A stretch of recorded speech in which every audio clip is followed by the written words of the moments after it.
தங்கமயில் கர்ப்பமா இருக்கிற விஷயத்த பாண்டியன் கோமதி கிட்ட மீனா போட்டு உடைச்சது உங்களுக்கும் பிடிச்சிருந்தா இந்த வீடியோவுக்கு லைக் பண்ணிட்டு வாங்க நாளைக்கான ப்ரமோக்கான ப்ரிடிக்ஷன் என்னன்னு பார்க்கலாம். கோமதி பல்லார்னு சரவணனோட கன்னத்துல அரைஞ்சதுக்கு அப்புறமா சரவணன் சொல்றாரு, அம்மா நிறுத்துங்கம்மா அப்படின்னு சத்தமா சொல்ல உடனே கோமதியோ அதிர்ச்சியாகி பேக்ல 2 ஸ்டெப் வச்சுட்டு, என்னையே எதிர்த்து பேசுறீங்களடா, இத்தனை நாளா ஒரு வார்த்தை கூட என்னையோ இல்ல உங்க அப்பாவையோ எதிர்த்து பேசாத புள்ள நீ தாண்டா அப்படின்னு உங்க அப்பா எத்தனை வாட்டி என்கிட்ட சொல்லி சொல்லி பெருமைப்பட்டிருக்காரு தெரியுமா? பரவாயில்லப்பா பரவாயில்ல, நீ என்னையே அடிக்கிறதுக்கு பெத்த தாய் என்ன அடிக்கிறதுக்கு கை உங்கிட்ட இல்ல அப்படின்னு சொல்லிட்டு கோமதி அழுகிறாங்க ஒரு பக்கம் மூளையில உட்காந்து. உடனே பாண்டியனோ, இதை பாருடா சரவணா, தெரிஞ்சோ தெரியாமையோ எப்படியோ உனக்கு விவாகரத்தாக வேண்டிய இப்படி ஒரு சூழ்நிலையில உன்னோட வாரிசை அந்த புள்ள வயிற்றுல சுமக்குது. அப்படி இருக்கும்போது நம்ம அந்த புள்ளைய சேர்த்துட்டு வாழ்றது தான் மரபு அப்படின்னு சொல்றாரு. உடனே சரவணனோ, அப்பா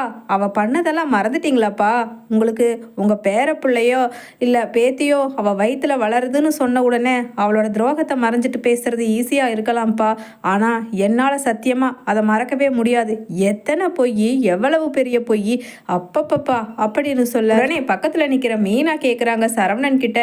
ஏன் மாமா உண்மையிலேயே தங்கமயிலக்கா சொன்ன பொய் மட்டும்தான் காரணமா இல்ல வேற ஏதாவது காரணம் அப்படின்னு சொல்லிட்டு கேட்க உடனே சரவணனும், என்னப்பா மீனா, என்ன எதுவாக இருந்தாலும் டைரெக்டாக கேளுப்பா, இந்த மாதிரி மூடி மறைச்சு கேட்குற வேலைலாம் என்கிட்ட வேண்டாம் அப்படின்னு சொல்ல உடனே, இல்லை நான் ஓப்பனாகவே கேட்குறேன் மாமா, நீங்கள் அந்த அஞ்சலி கூட நிறைய வாட்டி வெளியில் சுற்றுறத நானும் பார்த்துருக்கேன், மயிலக்காவும் என்கிட்ட 2-3 வாட்டி சொன்னாங்க. உண்மையை சொல்லுங்க மாமா, இப்போ உங்களுக்கு அவங்கள கல்யாணம் பண்ணிக்கலாங்கிற ஆசையில் மயிலக்காவை சுத்தமாக பிடிக்காம போச்சு, கரெக்டாக நான் சொல்கிறது அப்படின்னு சொல்ல கரெக்டாக உள்ள கதிர் வர்றாரு. பக்கத்தில் நிற்கிற அரசி கிட்ட, அரசி இங்கே என்ன பிரச்சனை நடந்துட்டு இருக்கு, என்னமோ பெரிய பிரச்சனை நம்ம வீட்டில் நடக்குதுன்னு மட்டும் தெரியுது. அம்மா இது வரைக்கும் இப்படி சத்தமாக பேசினதே இல்லை, வெளியில் வரைக்கும் சத்தம் கேட்குது அம்மாவோட குரல், என்ன நடக்குது அப்படின்னு சொல்ல உடனே பக்கத்தில் நிற்கிற அரசி, இல்லை சரவணன் அண்ணன் தங்கமயில் அண்ணியோட குழந்தை வயிற்றுல வளருது, அவரோட குழந்தையே இல்லைன்னு சொல்லிட்டாராம். இப்போ அண்ணி ப்ரெக்னெண்ட்டாக இருக்காங்களாமாண்ணா, அது மீனா அண்ணி வந்து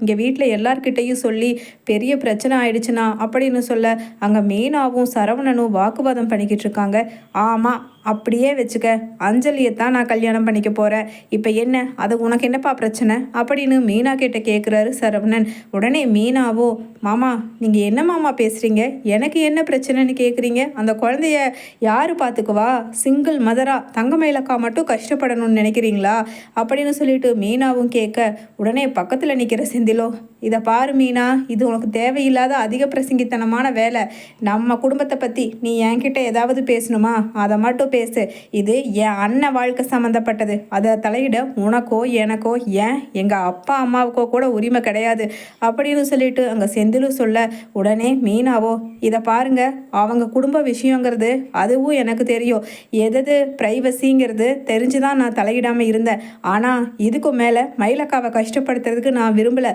இவர் சும்மா உதாசீனப்படுத்திட்டு அக்கா சொன்ன பொய்யை காரணம் காட்டிட்டு அஞ்சலி கூட சுற்றிட்டு கடைசியில் அக்கா வயிற்றில் வளர்கிற குழந்தைய நான் என்னோட குழந்தையே இல்லை அப்படின்னு எப்படித்தான் பகிரங்கமாக எப்படி பேச முடிஞ்சிச்சு இவர்னால அப்படின்னு சொல்லிட்டு மீனாவும் பேச உடனே உள்ளே வந்த கதிர், அண்ணி என்ன நீ சொல்கிறீங்க, சரவணன் அண்ணன் அப்படி சொன்னாரா அப்படின்னு சொல்லிட்டு கேட்க உடனே, ஆமாண்டா ஆமாம், நீ வேற வந்துட்டியா, அந்த பொய்க்காரிக்கு வக்காலத்து வாங்க. மீனா இதை பாருப்பா, என்னோட தம்பி பொண்டாட்டின்னு பார்க்குற, இல்லை இதை வேற யாராவதா இருந்தால் இந்நேரம் நடந்திருக்கிறதே வேற, அதனால் இதோட பேசாமல் போய்க்கப்பா, என்னோட வாழ்க்கையை முடிவெடுத்துக்கிறதுக்கு எனக்கு தெரியும், ஏற்கனவே எல்லார் பேச்சையும் கேட்டுதான் அந்த பொய்க்காரியை நம்பி வாழ்ந்து கடைசியில் என்னோட தலையில் மிளகா அரைச்சிட்டு போனது தான் மிச்சம், திரும்ப ஐயோ என்ன நினைச்சே பார்க்க முடியலப்பா, அவளை இந்த வீட்டுக்குள்ள வச்சு நான் ஒன்னா வாழ்றதா, சத்தியமா நெவர், இது நடக்கவே நடக்காது அப்படின்னு சொல்ல உடனே அது வரைக்கும் அமைதியா உட்கார்ந்திருந்த பாண்டியன் திடீர்னு எழுந்துருச்சு, அப்போ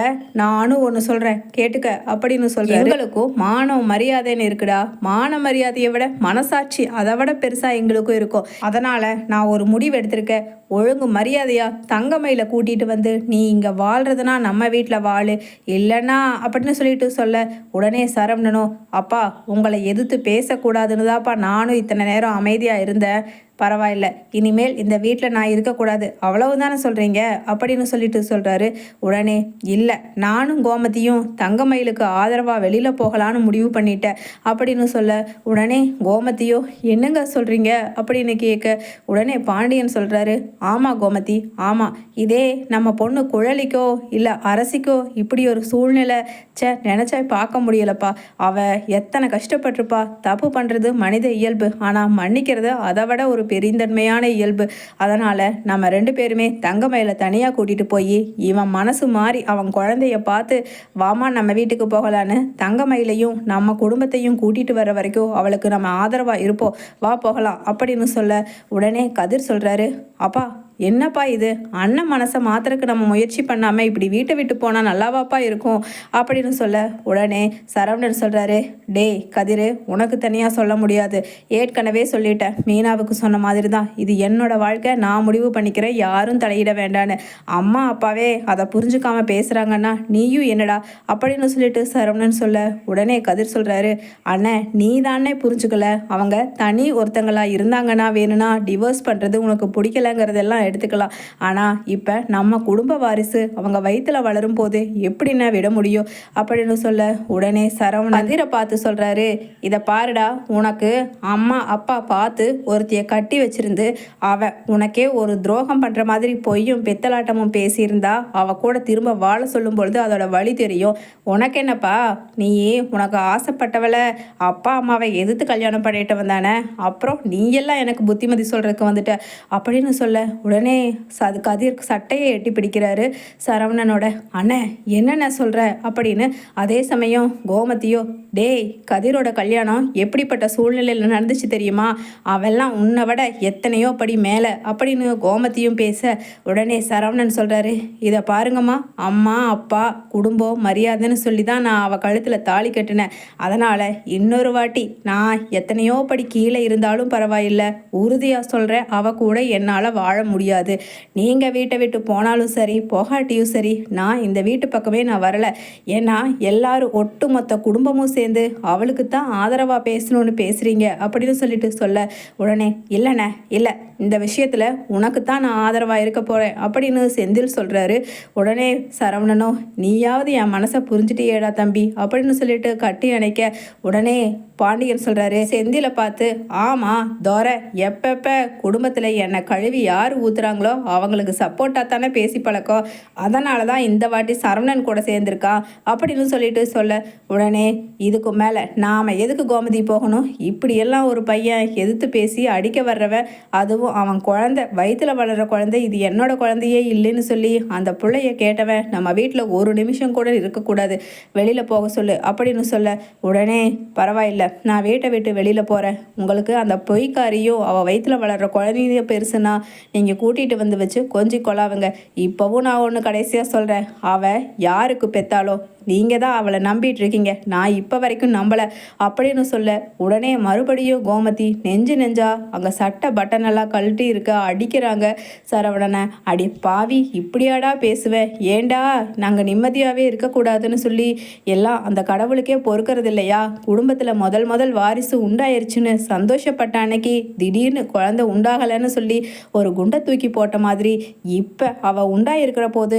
நீ இப்படி ஒரு குண்டை தூக்கி போடுறியேடா படுபாவி, நாங்கள் என்னடா பண்ணட்டும் அப்படின்னு சொல்ல, உடனே மீனா சொல்கிறாங்க, அத்தை என்னத்தை பேசுகிறீங்க, தங்கமயிலக்கா அப்படி ஒரு தப்பானவங்களா இருப்பாங்களா, நிச்சயமாக மாட்டாங்க, இவர் அந்த அஞ்சலிக்கு வேண்டி பொய் புழுகிட்டு இருக்காருங்க அத்தை, வாங்க நம்ம போய் தங்கமயிலக்காவை கூட்டிகிட்டு வரலாம் அப்படின்னு மீனாவும் சொல்ல, உடனே பாண்டியனும் ஆமாம் மீனா சொல்கிறது தான் கரெக்டு அப்படின்னு சொல்ல, கதிரும் அப்பா நான் வண்டி